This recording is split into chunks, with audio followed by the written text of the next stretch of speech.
તો અમદાવાદમાં આજે ભારત ઇંગ્લેન્ડ વચ્ચે વનડે મેચ રમાશે. લોકોને તકલીફ ન પડે તે માટે તંત્ર સજ્જ છે.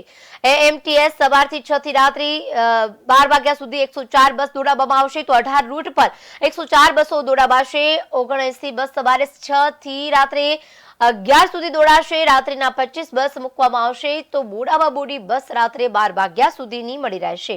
દિવસના બસના ભાડા રોજિંદા રહેશે. રાતના રૂટના પ્રવાસી દીઠ 20 રૂપિયા ભાડું રહેશે. મહત્વપૂર્ણ છે કે આજે વનડે મેચની સૌ કોઈને આતુરતા છે ને મેચ રસિકો માટે કોઈ પણ જાતની આવર જવર માટે અગવડ ન પડે તેના માટે ખાસ તંત્ર વ્યવસ્થા કરી રહ્યું છે. મેચ રસિકો માટે ખાસ એએમટીએસ બસ દ્વારા વધારી દેવામાં આવ્યું છે. આ તરફ જો વાત કરી મેટ્રોની, તો મેટ્રો પણ રાત્રે 12 વાગ્યા સુધી દોડશે તે પણ કહેવામાં આવ્યું છે.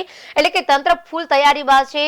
વાહન ચાલકો પરેશાન ન થાય, ભીડભાડ ન થાય અને સુરક્ષિત રીતે તમામ લોકો સ્ટેડિયમ સુધી પહોંચી જાય અને સ્ટેડિયમથી પરત ફરી અને પોતાના ઘર સુધી સુરક્ષિત પહોંચે તેના માટે ખાસ તકેદારી રાખવામાં આવી છે. એમટીએસ બસ હોય કે પછી મેટ્રો સેવા હોય, તમામ રાત્રે 12 વાગ્યા સુધી ચાલુ રહેશે.